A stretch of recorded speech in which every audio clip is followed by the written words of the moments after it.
सुप्रभात बच्चों। आज हम पाठ पढ़ेंगे ईदगाह। उसके पहले हम लेखक का परिचय और पाठ का सारांश कर चुके हैं। तो अब हम पढ़ने जा रहे हैं पाठ। यहाँ पर देखते हैं, रमजान के पूरे 30 रोज़ों के बाद ईद आई।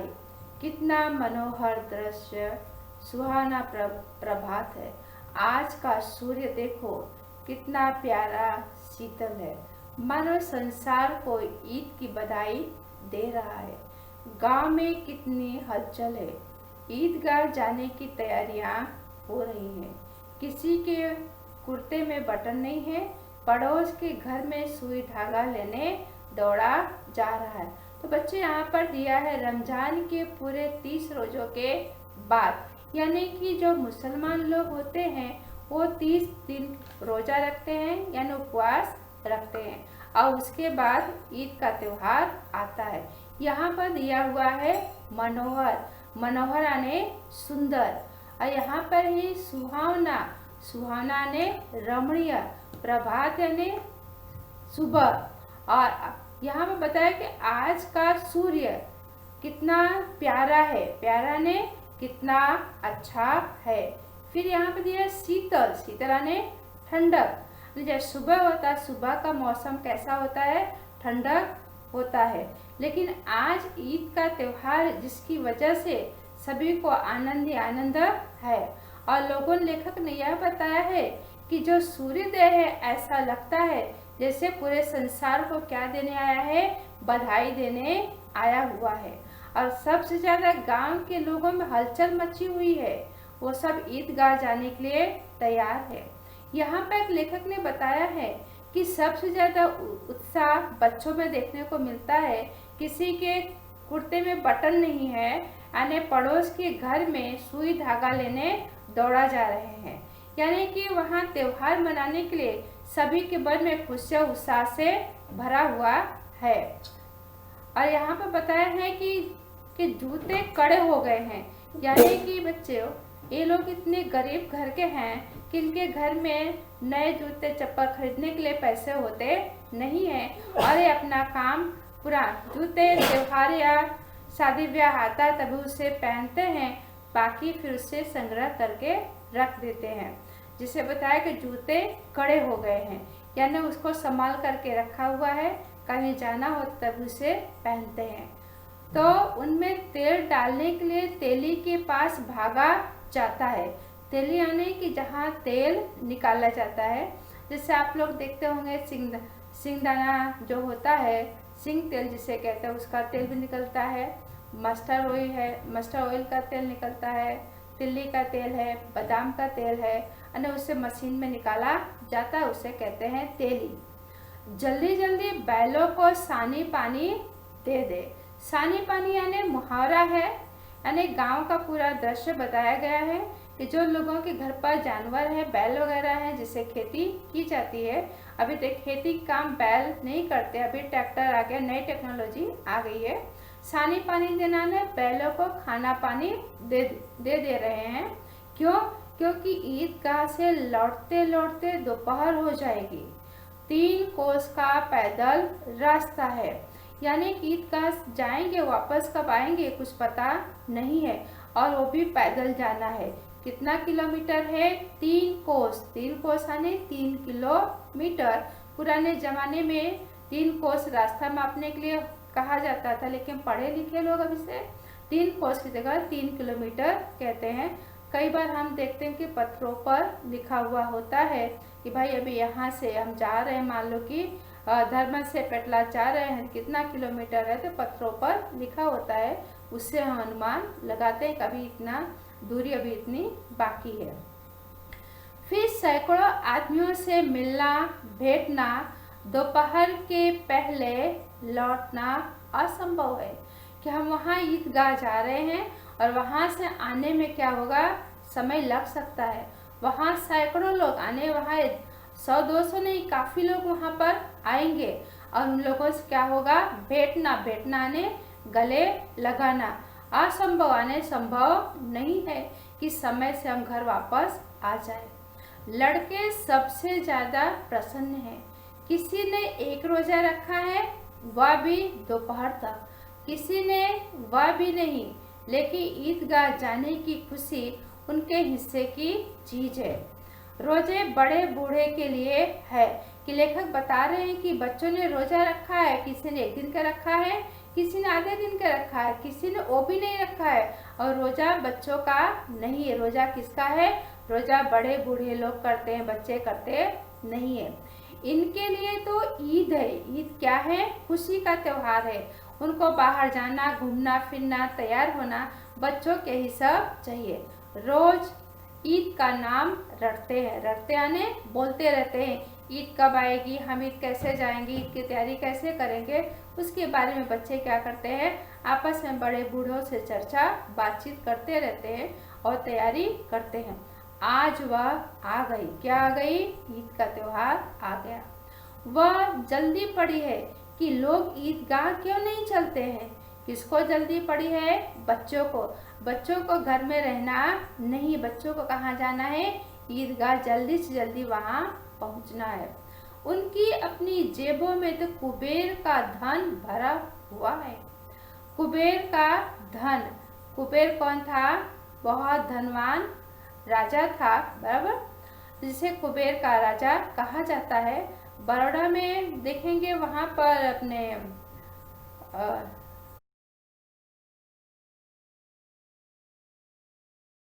रावण का सौतेला भाई है और उसके पास बहुत धन था और रावण ने उसे छल कपट करके उसके अपने राज्य से निकाल दिया और आकर के यहाँ पोइचा के पास वहाँ पर मंदिर है और वहीं पर वो स्थापित हो गए और जिसे उन्हें कुबेर का धन कहा जाता है। बार बार जेब में से अपना खजाना निकाल कर गिनते हैं। कौन गिनते हैं? बच्चे लोग। क्यों? क्योंकि बड़े बूढ़ों ने उनको जो खर्च करने के लिए दिया गया है कि मेरे पास तो इतना है, तेरे पास कितना है, और खुश हो करके फिर रख देते हैं। महमूद गिनता है 1, 2, 10, 12। उसके पास 12 पैसे हैं। किसके पास 12 पैसे हैं? महमूद के पास 12 पैसे हैं। मोहसिन के पास 1, 2, 8, 9, 15 पैसे हैं। इन्हीं अनगिनत, अनगिनत ने जिसे गिना ना जा सके उसे कहते हैं अनगिनत। शब्द समूह के लिए एक शब्द। पैसों से अनगिनत चीजें लाएंगे। किन लोगों के पास? मोहसिन के पास और महमूद के पास जो पैसे हैं कैसे हैं? अनगिनत हैं। वो गिन सकते नहीं, इतने पैसे हैं और उन पैसों से तरह तरह की चीजें लाने की बातें आपस में कर रहे हैं। खिलौना, मिठाइयाँ, गेट और जाने क्या क्या। और सबसे ज्यादा प्रसन्न है हमीद। गरीब, सूरत आने चेहरा, दुबला पतला आने बहुत कमजोर लड़का जिसका बाप गत वर्ष आने गए साल, पिछले वर्ष हैजे की भेंट हो गया। हैजा ने जिसे कहते हैं कॉलेरा, बराबर, भेंट हो गया। मुहारा हैजे को भेंट हो जाना यानी मृत्यु होना। तो उसके पिता क्या हुए? हमीद के पिता पिछले साल मर गए। फिर एक दिन माँ भी मर गई। अब हमीद अपनी बूढ़ी दादी अमीना की गोद में और उतना ही प्रसन्न है। लेखक ने बताया है वह क्या है कि बहुत छोटा बच्चा है, उतना बड़ा बच्चा नहीं है। उसको अपने माँ बाप के बारे में उतना ख्याल भी, शक्ल सूरत उतना याद नहीं है, लेकिन लोगों ने जो बता दिया है वही वो अनुमान लगा लिया। लेकिन अपनी दादी कौन है? अमीना, बराबर। अमीना की गोद में क्या है? वो हमेशा खुश रहता है और उन्हीं की गोद में वह सोता है रात को। हमीद के पाँव में जूते नहीं है। सिर पर एक पुरानी टोपी जिसका गोटा काला पड़ा है, फिर भी प्रसन्न है। अभागिनी यानी दुर्भाग्य। अमीना अपनी कोठरी में बैठी रो रही है। आज ईद का दिन और उसके घर में दाना नहीं है। इस अंधकार और निराशा में वह डूबी चाह रही है। किसने बुलाया इस निगोड़ी ईद को। तो बच्चों यहाँ पर देखते हैं हमीद जो है मेले में सभी लोग जा रहे, ईदगाह में जा रहे, सब तैयारियां कर रहे हैं कि किसी के कुर्ते में बटन नहीं है, जूता कड़क हो गया है, उसमें तेली के पास जा रहे हैं। लेकिन यहाँ पर जो हमीद है, हमीद के पाँव में क्या है, जूते भी नहीं है, और सिर पर जो टोपी है कैसी पुरानी, यानी फटी पुरानी मटमैली गंदी सी, जिसका गोटा काला पड़ गया है। काला पड़ गया ने उसको धुला हुआ नहीं है, यानी उनके पास धोने के लिए साबुन वगैरह भी नहीं है। फिर भी हमीद क्या है, उसमें बहुत प्रसन्न है, बहुत खुश है। लेकिन जो उसकी दादी है अमीना बहुत दुखी है। कोठरी यानी उनके पास रहने के लिए जगह नहीं, छोटा सा घर है, उसी घर में उसकी दादी रहती है। और उनके घर में ईद का त्योहार आ गया है, क्या नहीं है, दाना ने एक अन्न भी उनके घर में है नहीं। और घर में चारों तरफ अंधकार, यानी क्या है, अंधेरा छाया हुआ है, घर में रोशनी भी नहीं है। और यहाँ लेखक बता रहे, अमीना कहती है कि किसने बुलाया था इस निगोड़ी ईद को। निगोड़ी यानी दुष्ट, कि दुष्ट ईद को किसने बुलाया था, इतना बड़ा त्योहार कैसे आ गया कि जिसकी वजह से मेरे पास कुछ भी नहीं है। अमीना का दिल कचोट रहा था। मुहावरा है दिल कचोटना, यानी मन बहुत दुखी होना। गांव में बच्चे अपने अपने बाप के साथ जा रहे हैं। हमीद का बाप अमीना के सिवाय और कौन है, उसे कैसे अकेले जाने दे। उस भीड़ भाड़ में बच्चा कहीं खो गया तो क्या होगा, नहीं, अमीना उसे यूं न जाने देगी। नन्ही सी जान 30 कोस चलेगा कैसे, पैरों में छाले पड़ जाएंगे, जूते भी तो नहीं है। कुल 2 आने पैसे बचे हैं, 3 पैसे हमीद की जेब में, 5 अमीना के बटुए में। यही तो बिसात है। और ईद का त्योहार अल्लाह ही बेड़ा पार लगाए। यहाँ बता रहे हैं लेखक कि ईद का त्योहार आ गया है और अमीना क्या है, बहुत दुखी, बहुत परेशान है।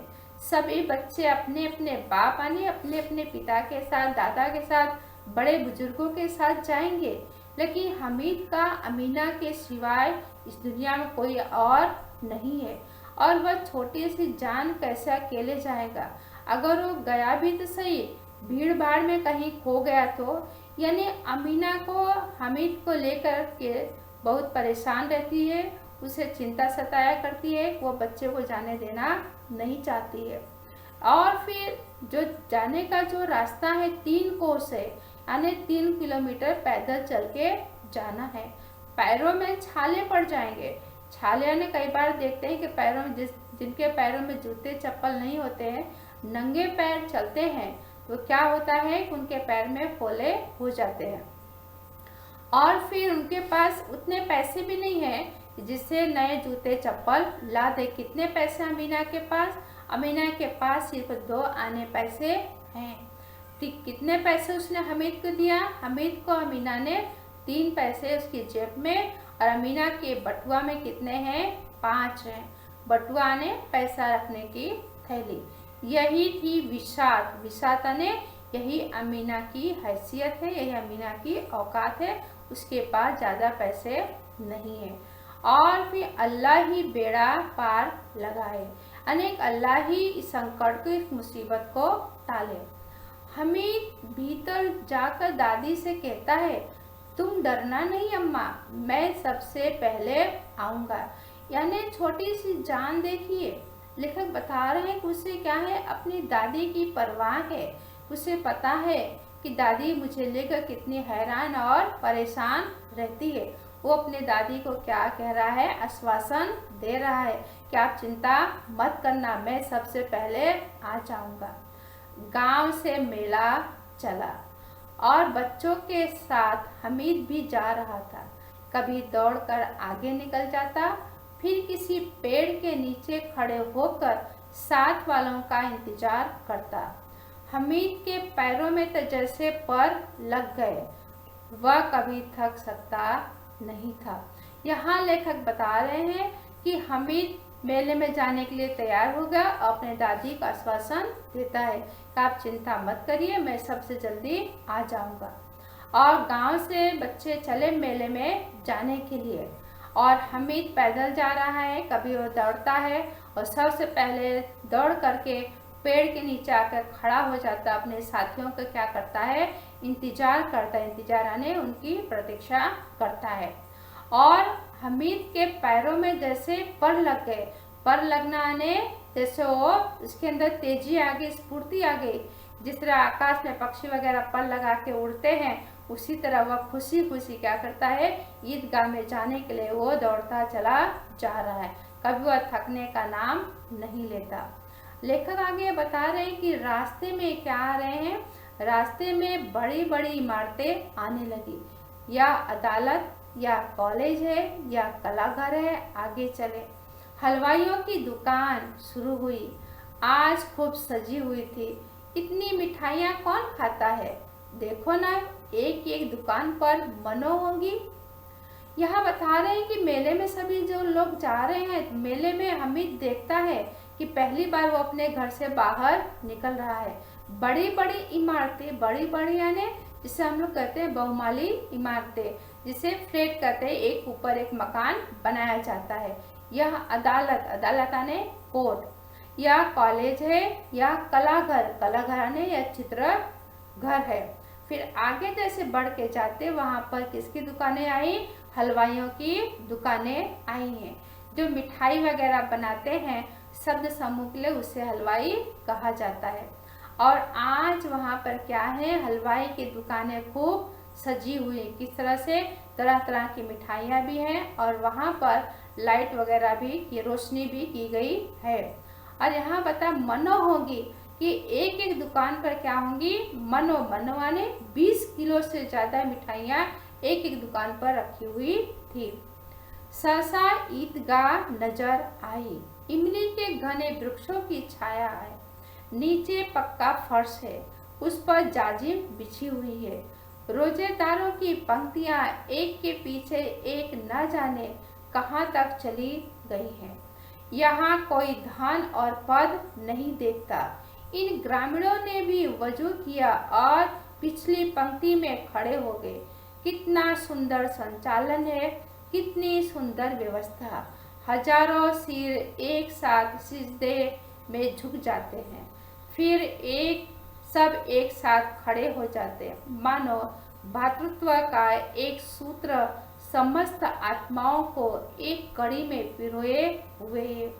यहाँ लेखक बता रहे हैं सहसा ईदगाह नजर आई, अन्य बच्चे लोग सभी पैदल जा रहे हैं, सहसा आने एकाएक की ईद दूर से दिखाई दिया।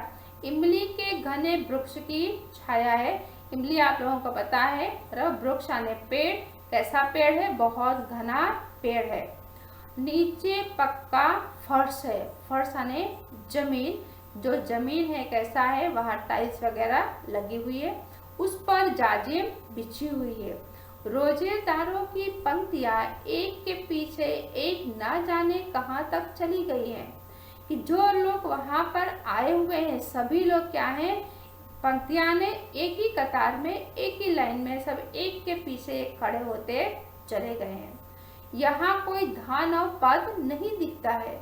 लेखक बता रहे हैं कि यहाँ यह नहीं पता चल रहा है कि कौन धनवान है और कौन ऊंचे पद वाला व्यक्ति है। इन ग्रामीणों ने जो वजू किया है, अनेक गांव के लोग भी वहां पर हाथ पैर धो करके आ करके उसी पंक्ति, उसी कतार में खड़े हो गए। कि सुंदर संचालन क्या है, वहाँ का जो संचालन है, जो वहाँ का संचालन का जो देखभाल करने वाला व्यक्ति है, बहुत अच्छी वहाँ पर क्या किया है, सुंदर व्यवस्था की गई है।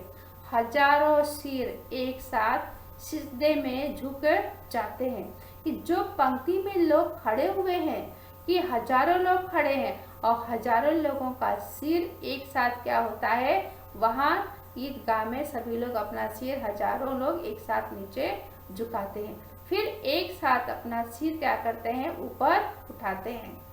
ऐसा लगता है कि भातृत्व का आपस में क्या है, भाईचारा की भावना उन्हें दिखाई देती है। हेलो, यहाँ पर कुछ और खुल गया, देखो।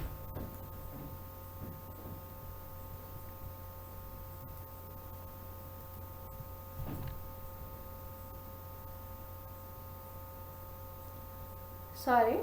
मानव भातृत्व का एक सूत्र समस्त आत्माओं को एक कड़ी में पिरोए हुए है कि जब सभी लोग एक साथ अपना मस्तक नीचे झुकाते हैं और एक साथ अपना मस्तक ऊपर ले आते हैं, ऐसा लगता है कि आपस में क्या है, भाईचारा की भावना देखने को मिलती है कि एक आत्मा सभी आत्माओं की क्या है, एक कड़ी पिरोई हुई है। यानी सभी आत्माएं एक साथ फूलों की माला की तरह क्या है, सब जुड़े हुए हैं, कोई अलग यहाँ पर नहीं है। धन से और पद से सब सम्मान यहाँ पर है।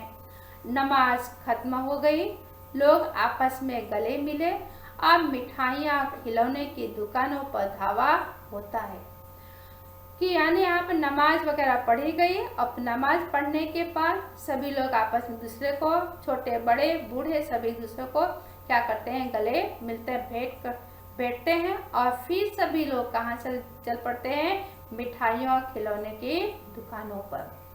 ग्रामीणों का दल इस विषय में बालकों से कम उत्साही नहीं था कि जो बालक लोग कहाँ से चले थे, गांव से चले थे, बराबर, तो उन लोगों में अधिक उत्साह भरा हुआ था। यह देखो हिंडोला, 1 पैसा देकर ऊपर चढ़ जाओ। तो बच्चों, आज हम लोग इतना ही यहाँ पर करेंगे और आने वाले समय में आगे चर्चा करेंगे। इस पाठ के आपको शब्दार्थ और मुहावरे में लिख करके भेजूंगी, उसे अपनी कॉपी में लिखना है। धन्यवाद।